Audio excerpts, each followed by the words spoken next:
এবার পরিবারের পছন্দে বিয়ে করবেন ঢাকায় সিনেমার সুপারস্টার শাকিব খান। এমন খবর নিয়ে গত 2-1 দিন ধরে আলোচনা চলছে। তবে কে হতে যাচ্ছেন পাত্রী তা নিয়ে শাকিব ভক্তদের মনে নানান প্রশ্ন। সবকিছু ঠিক থাকলে চলতি বছরের শেষ দিকে ধুমধাম করে বিয়ের পিঁড়িতে বসবেন শাকিব খান। আর এই আয়োজনের পুরো দায়িত্ব কাঁধে নিয়ে শাকিবের পরিবারই চালাচ্ছে পাত্রীর খোঁজ।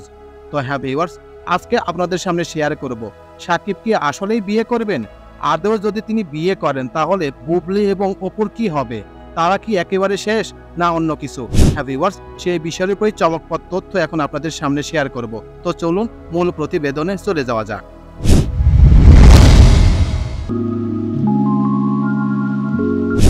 গত কয়েক বছর আগে গণমাধ্যমে দেওয়া এক সাক্ষাৎকারে শাকিব বলেছিলেন বউ হিসেবে ডাক্তার মেয়ে তার পছন্দ। তবে কি এবার তার পাত্রী ডাক্তার? ঘনিষ্ঠ এক সূত্র থেকে জানা গেছে যে ঢাকার পার্শ্ববর্তী একটি জেলার এক মেয়েকে শাকিবের হবু বউ হিসেবে প্রাথমিকভাবে পছন্দ করেছেন তার পরিবার। মেয়ে যুক্তরাজ্য থেকে চিকিৎসা বিজ্ঞানে লেখাপড়া করে দেশে ফিরছেন। আরেক সূত্র বলছে ঢাকার পার্শ্ববর্তী জেলাটি হলো মুন্সিগঞ্জ। সম্প্রতি শাকিবের জন্য একাধিক মেয়ে দেখা হলেও মুন্সিগঞ্জের মেয়েই এগিয়ে আছেন। শাকিবের পরিবারের সঙ্গে ঘনিষ্ঠরা বলছেন শাকিবের জীবনে অপু বিশ্বাস ও শবনম বুবলি সাবেক হওয়ার সত্ত্বেও প্রায়ই বিভিন্ন গণমাধ্যমে নানান ধরনের মন্তব্য করে থাকেন। এতে শাকিব খান যেমন বিব্রত হন, তেমনি তার পরিবারকে অস্বস্তিতে পড়তে হয়। এই কারণে শাকিবের পরিবার তাকে বিয়ে দিচ্ছে। সেই মোতাবেক তার জন্য পাত্রী দেখা শুরু হয়েছে। তাদের অভিযোগ, প্রতি ঈদে সিনেমা মুক্তির আগে শাকিবকে টেনে বিভিন্ন মিথ্যাচার করেন বুবলি।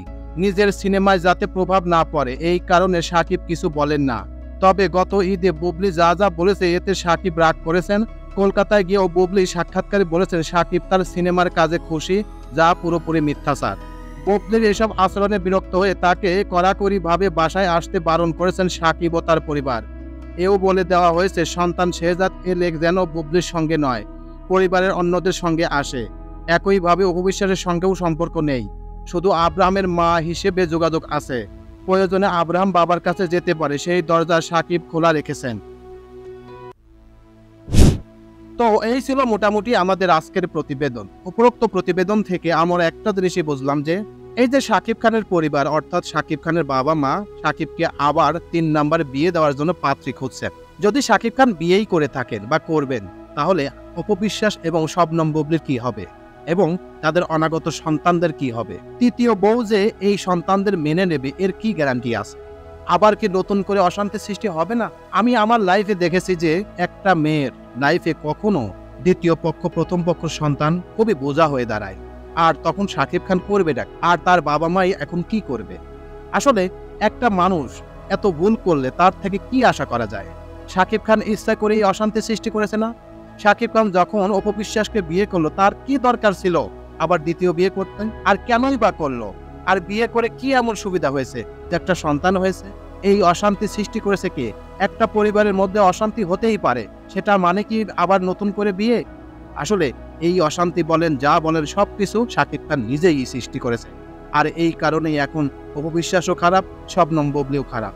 হ্যাঁ, শাকিব খানকে বিয়ে করেছিল অপু বিশ্বাস গোপনে, সেটা অন্য বিষয়, কিন্তু জেনে শুনে বুঝে কেন শবনম বুবলি আবার ওকে বিয়ে করলো? শবনম বুবলির হাজার গুণ সমস্যা। শবনম বুবলি ইচ্ছাকৃতভাবে একটা মেয়ের সংসার ভেঙেছে, আর এই কারণে মহান আল্লাহ তাআলা তার সংসারও ভেঙে দিয়েছে। এটা হচ্ছে বিধাতার খেলা। তাই আমি মনে করি ইট মারলে পাটকেল খেতে হয়, এটা চিরন্তন সত্য কথা। আর শাকিব খান যদি তৃতীয় বিয়ে করেই থাকেন বা করবেন, তাহলে আমি মনে করি সেই তৃতীয় যে বউ হবে তার লাইফেও এরকম কষ্ট হবে। কেন কষ্ট হবে? কারণ যে লোক একটাই শান্তি পায় না, দুইটাই শান্তি পায় না, 3 নাম্বারে যে শান্তি পাবে এর কোনো গ্যারান্টি নাই। সে আবার 4 নাম্বার খোঁজার জন্য চেষ্টা করবে।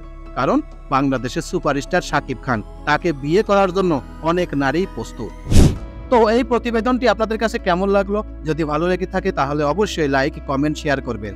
আর যারা এখন পর্যন্ত এই চ্যানেলটি সাবস্ক্রাইব করেন নাই তারা অবশ্যই চ্যানেলটি সাবস্ক্রাইব করবেন, কারণ এই ধরনের প্রতিবেদন প্রতিনিয়ত আমাদের এই চ্যানেলে আপলোড হচ্ছে। তো সবাইকে ধন্যবাদ জানিয়ে এখানেই শেষ করছি। আল্লাহ হাফেজ।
হুম